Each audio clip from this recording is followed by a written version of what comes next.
Kanisa la kuongozwa, kuenezwa na kuwezeshwa na Wakristo wote na wazawa wote. Kanisa la kuongozwa, kuenezwa na kuwezeshwa na Wakristo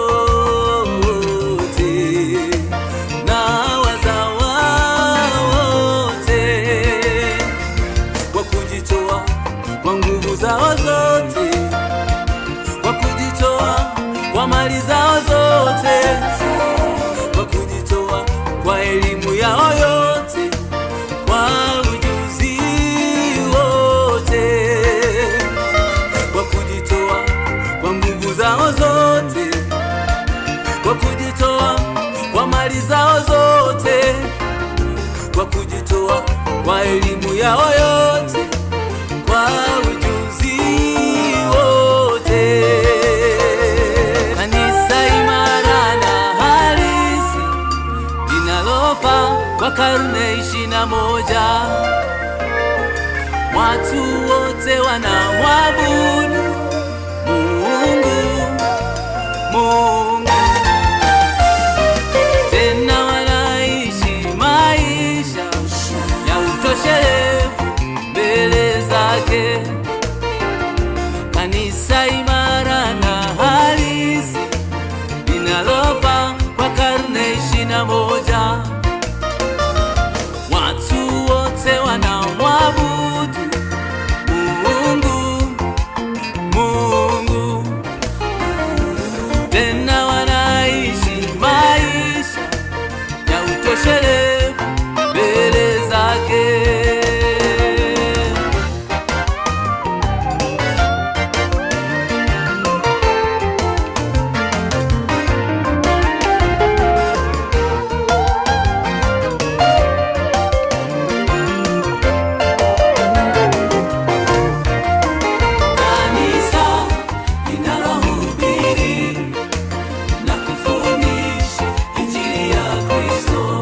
Naitwa mchungaji Andrea Shigela, ni mchungaji ninayetumika na kanisa la Africa England Church Tanzania, Diocese ya Geita, jimbo la Katoro na pastoreti ya Katoro.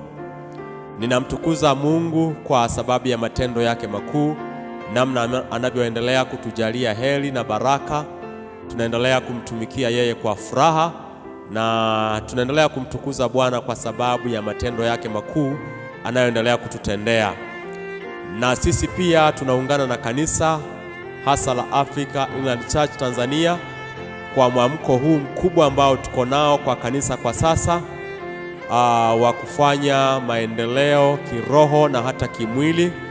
Na sisi katika kanisa letu la Katoro hapa Mlimani, Diocese ya Geita, tunao mradi ambao tunaendelea nao kwa msaada na kwa neema ya Mungu.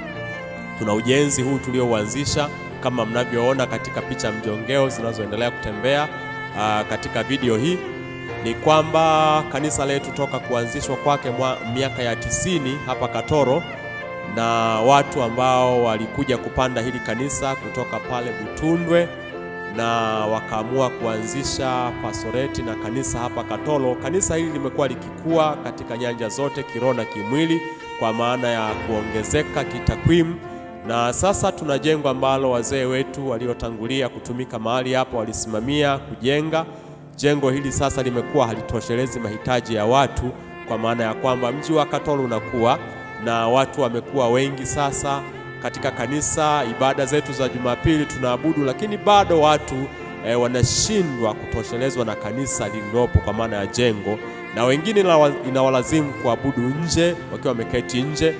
Na sasa inapokuwa hali ya hewa ni mbaya kwa maana ya jua au hali ya mvua, watu wamekuwa wakikosa utulivu kabisa wa kumwabudu Bwana.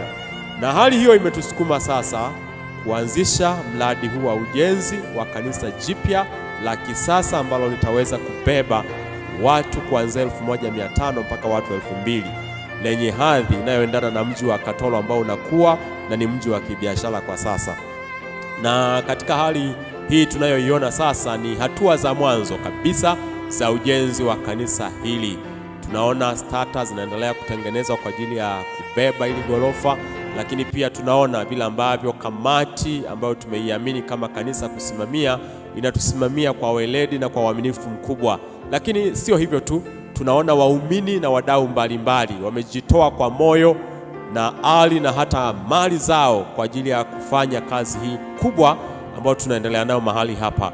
Watu wanatoa fedha zao, kwa kweli inaonyesha namna gani watu wanampenda Mungu, lakini wamekusudia kumjengea Mungu nyumba nzuri itakayompa yeye utukufu. Kwa hiyo tunamshukuru Mungu kwa ajili ya mafundi, pia mainjinia wanaosimamia jengo hili, lakini pia mafundi wanaojitolea kwa ajili ya kujenga jengo hili wa kanisani na nje ya kanisa, vile ambavyo wanafanya kazi kwa kujituma na kujitoa kwa hali ya juu sana. Pamoja na hayo, tunaendelea kukaribisha wadau pamoja na watumishi mbalimbali ambao wanaweza kuiwa au kuguswa kufanya kazi pamoja nasi ya kumjengea Bwana nyumba hii. Tunayo namba ambayo watu wanaitumia kuweka sadaka zao na michango yao humo, inayotokana na benki ya NMB iliyo na namba ya 3311004044. Hii inaenda kwa jina la Kamati ya Ujenzi AICT Katoro. Tunaendelea kukaribisha watu ambao wana nia njema na mapenzi mema na kazi ya Mungu. Kama unaweza ukaona na kuguswa na kazi hii, ukashiriki pamoja nasi kwa kuweka sadaka yako kwenye akaunti hii. Sisi tumeamua kwa nia moja, tunasema kanisa ni la kwetu na kwa pamoja tutalijenga.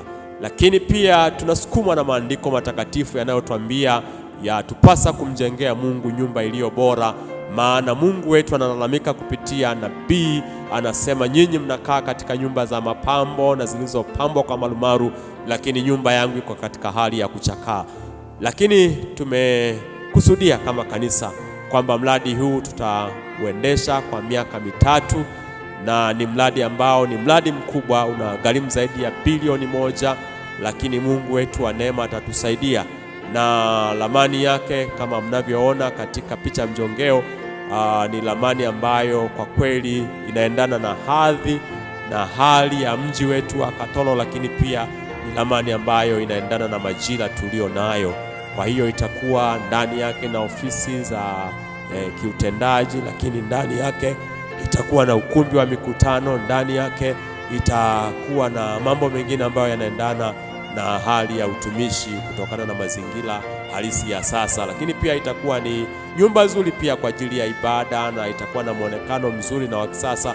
Tuendelea kumtukuza Mungu kwamba atujalie neema ili tuweze kufikia malengo tuliyoyakusudia na hali iende kama ilivyokusudiwa.